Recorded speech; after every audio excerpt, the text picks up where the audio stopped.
Hey all, and welcome back to Fuzzy Ducks of Gaming, and what might be the last episode for this particular character. The main reason being, I don't think I can push this much further, and even with a lot more work, the character is still going to feel really squishy, so it's not going to solve the core problem of being able to complete things like T17 maps and Uber bosses. It's also difficult without something like Nimbus to get the DPS really high. I'll probably stick with SSF though, because with the constant hotfixes and messing around with trade, I could just forget about all the worries in the SSF bubble that I'm living in at the moment. So what's on the agenda for this episode? I've gone through quite a lot of content and made a couple of nice upgrades. So let's start with the beginning. I decided since I had a Legion tree, we may as well farm a few more 4-ways to try and get a better Lethal Pride or Brutal Restraint. I did drop some jewels, but none of them were actually better than the one I already had. And Legion isn't content I particularly enjoy in SSF because you just get lots and lots of different random loot. In trade it's really good because you could group all that loot together and sell it, but I didn't have anything particular that I needed to target farm in Legion. So I decided for a change of pace and for some reason decided to swap Legion for Ultimatum. I stuck with this for a while and I did pick up some nice loot, some divines. I dropped the unique ring from the Trial Master. He dropped some tainted catalysts as well. And I used these catalysts to drop 195% speed roll on the ring, so it actually ended up being a massive DPS increase to the build. Now, it wasn't all sunshine and roses though. I did brick my next Trial Master fight due to taking too many ruin nodes along the way, and by the time I got to the fight, I think I had 5, and then eventually I got the extra 2, because I just couldn't stand still and do DPS without having to worry about the shade coming along and giving me more stacks of ruin. And I think it took it to like rank 4, so every time he hit me, it was like 2 to 3 stacks. It was not a very smart play on my part. As I went along, I also used some of my Allflames. I used the currency ones I picked up, the Scarab ones, and the Anarchy ones. We may as well use these. And it topped up my overall mapping supplies and gave me a big Chaos Injection boost. After that, I decided I actually needed to start completing some of the core content. I was missing some of my favourite slots. So the first thing I did, I had a Cortex drop a while ago in the playthrough. I decided to Maven influence that. It actually rolled pretty nasty, something like 67% increased life, extra damage. I did end up taking a death on the encounter because my DPS is not amazing, so I had to stand that fight for a little while. But we did get it done, and that's another favourite slot unlocked. I then went on a bit of a content blitz, completing my first set of the Conqueror Guardian maps, along with the Invitation, and then I tackled Cirrus. Cirrus was not my finest hour. I died literally within the first few seconds of the fight, just totally not noticing the meteors that were about to land on my face. Luckily, the rest of the encounter was fairly eventless, so I ended up getting through that with just that one death. The build feels okay for bossing because it is very quick with Tailwind, but you are very susceptible to a one-shot because my max for his hit is about 5k. I'm yet to brick a major encounter or a map and use all my portals on anything, but I'm sure that will come at some point, especially if we try and tackle some T17s on this character. So once I get to this point, I decided I wanted to try and craft a new helm because people had left me some helpful tips in the comments about what to do if you're looking to try and fracture an item. So we'll go to that footage now. So I completed quite a lot of content, so it's time to go and do another craft. Now, from the last video done, there's a few comments just explaining if I want to get fractured items, the best way to do it is probably just to craft a 2-mod item, make it as lightly as possible for the mods you want to roll, and then fracture them. Yes, you may not hit the mod, but if you hit it, you're guaranteed to fracture it.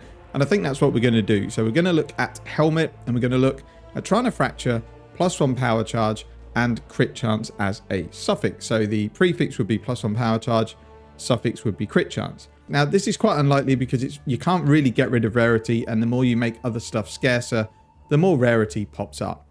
We've also got opens chests, which you can't really block, and spell damage. So basically got just short of a 1 in 3 chance of fracturing +1 power charges. I think with the corpses I've gotten it slightly more, it's probably 1 in 3.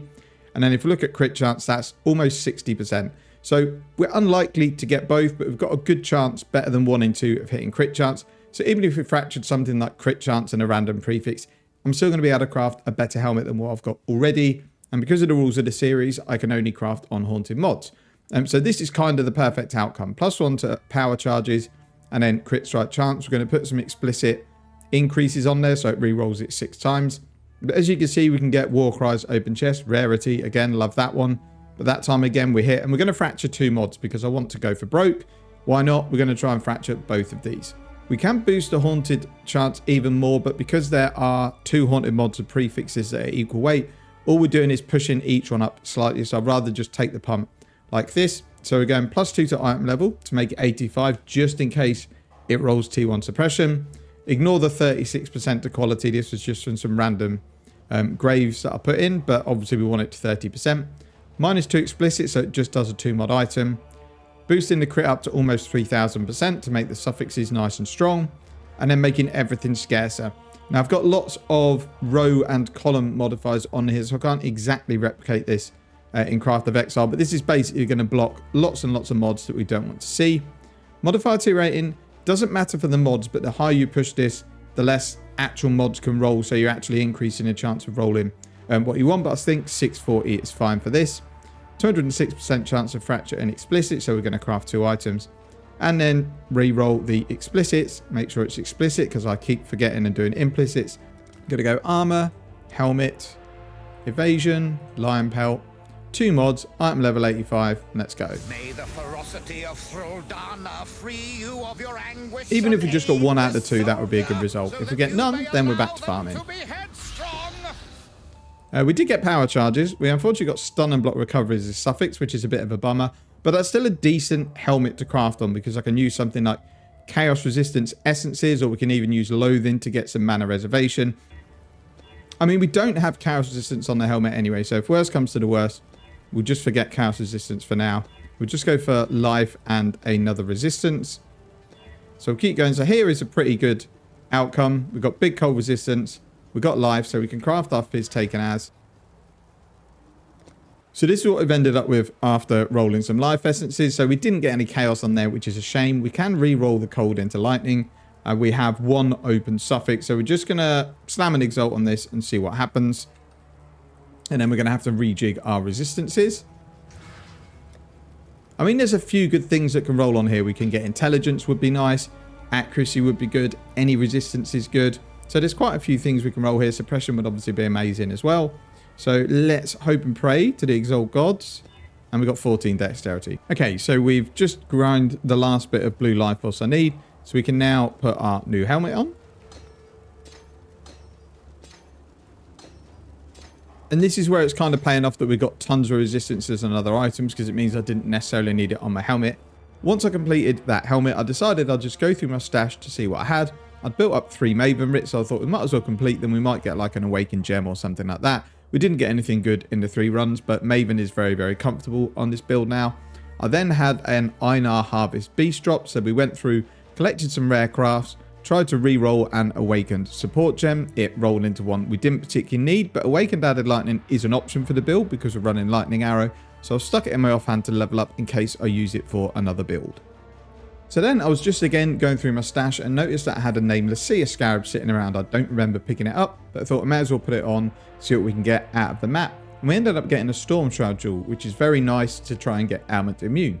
Essentially, this jewel, whatever you can get to avoid shock, that goes to avoid Elite Ailments. And using a Deafening Essence of Torment, you can roll pretty big avoid shock on an item. So at that point, I decided to re-roll my helmet to get a big avoid shock value on there. And then re-roll the action speed implicit on my boots to avoid shock. And now I'm Ailment Immune, which means I'm free to use whatever Pantheons I want.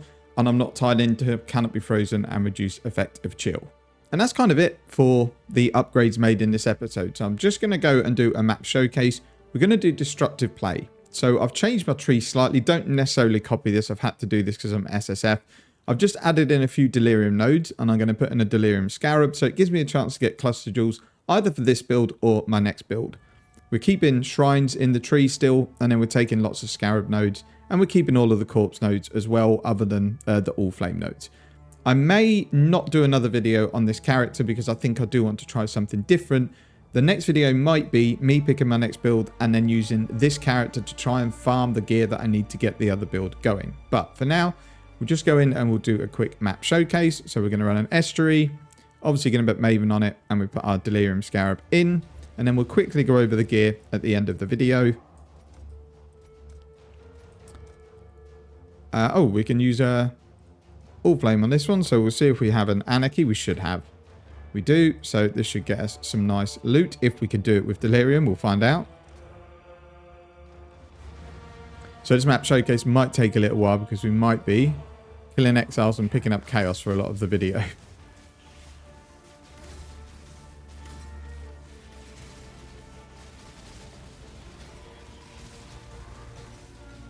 Or dying a lot, I guess, because I think Deli loves to leave those on-death effects everywhere. And then because you want to be clearing the whole map for Destructive Blade to get your extra bosses anyway, this kind of Rogue Exiles just gives us the impetus to go and do that, because the more we stay in the map, the more we kill, the more Chaos Orbs are going to get.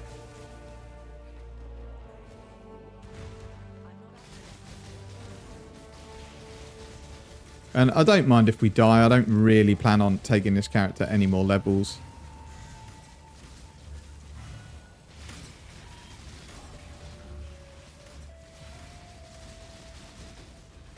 So I'm just going to collect all the cluster jewels rather than look at them in the map, and then I can look at them after to see if there's any that I want to keep. We've already had 1-3 passive mana reservation jewel job. I don't think it's a high item level one. It's at item level 83, but it might be useful on a future character.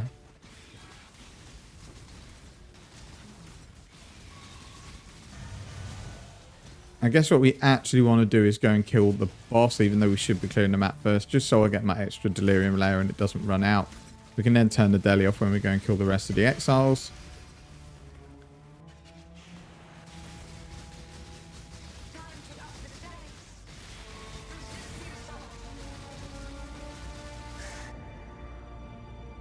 Yeah, just got it cleared in time. Didn't get anything dropped from the boss, but we'll just wait to see our deli rewards. I'm not expecting much good because we haven't really spec'd into many nodes on the tree. Trap and Mine damage is no good for this build, but it might be for future. Life Last is definitely no good. And then we have a Fire Resistance, which is also... I'm pretty sure I'm not going to need these on any build, so we're going to dump these. Actually, we'll keep the Trap one. You never know what the next build might be. Then we'll just go and polish off the map and get the rest of our currency. There's some Chaos hidden behind there, so we're going to have to pick that up.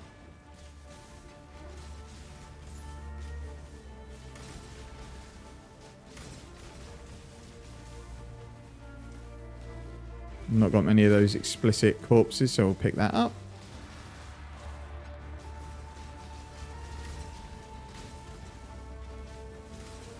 Just in case there's a Rogue Exile hiding in here. There is not. I think that's it. I don't think we... Oh, yeah, there's one. One more little Chaos. That's terrible. And then there's like a couple of monsters left, but I can't be bothered to go through the map fishing for the last monster. And I think that's one of the things I like about SSF. Like in trade, you have to look at, oh, how much is that Allflame? How many Chaos am I going to get out of it? In SSF, you're just like, well, I've got one. I may as well use it. It's going to get me some Chaos Orbs. So that was 77 Chaos Orbs on that map, which is nice. Dump the rest of the loot. And then we'll go over the character. So I'll very quickly go through the gear because I've been going through it every single episode. But this is the helmet that I ended up crafting with the Torment Essences. So we have Fizz taken as a crafted prefix, 59% to avoid being shocked, lightning resistance, mediocre life, and then the power charges. And then for implicits, we've got mana reservation and reduced mana cost of attacks. The bow is still the same, triple T1 LE with crit chance and crit multi. The quiver again I've had for quite a while, crit chance, crit multi, life, prod speed, and a couple of LE damage rolls. This could be better because we've rolled T2 lightning damage and T2 crit chance, but overall, I really don't think it's worth recrafting. The amulet, again, we've had for quite a while. We've just got Fury Bolts because I haven't farmed any oils this league, so that was all I had as an implicit, but it's not bad. Projectile speed and damage, and the speed gives us damage through the mastery. This is the ring we picked up from the Trial Master. Essentially what this ring is, it's got every kind of stat on it, and then when you use a catalyst on it, a tainted catalyst, it applies a random quality up to 200%. And a random catalyst type. So you could roll something like 195% life, and then it will increase that 27 life by 195%. I got an attack speed one. So as we can see here, the attack speed is 8%, but because I've got 195% increase, I actually get 23% attack speed from this ring. So this ring is actually really, really nice. It's got 23% attack speed, 10% all LE res. It's got some life, some evasion, some crit multi, and some attributes. So it is a very, very nice ring, and was certainly better than just my kind of life and resistance ring that I had. The other ring is, yeah, triple resistance, big life, crafted non-channeling skills. The boots were the one item I could have tried to recraft if I didn't want to recraft my helmet, but I just didn't have it in me to farm all the corpses again. I've been doing a lot of corpse farming in the last few days, and I just wanted to go and do some normal content. The belt 100% can be better. I am still farming, trying to get one of the Abyss corpses so I can craft a Stygian Vise, but have not had one drop yet. And I am using my Abyss Allflames as I find them. Sorry, the cat's making noise again.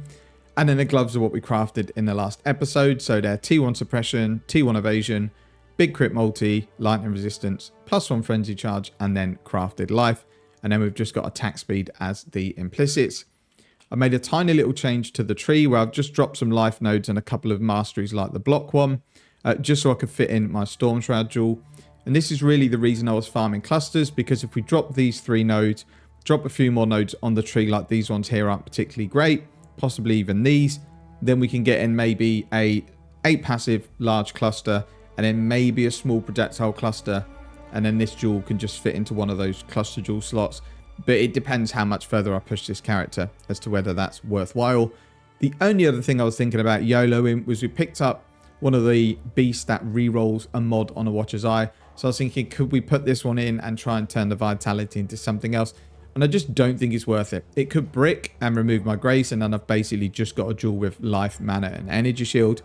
Also, I don't know later on if I want to try and push a build further. So if we do end up dropping something like a 3 mod Watcher's Eye from Uberelder, it's probably better to use on that. I will use it at some point before the series finishes, because I don't want to send stuff to standard that would be fun to use in this game. But at the moment, we're not going to touch it. So that's it. At the moment, the character is good fun. It's done pretty well, but I do think it's limited to being able to clear all types of content.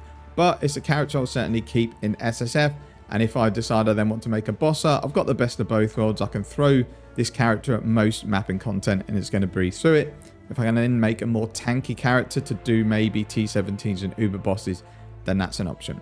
That's kind of it for this video. Thank you very much for watching. Take care and see you in the next one.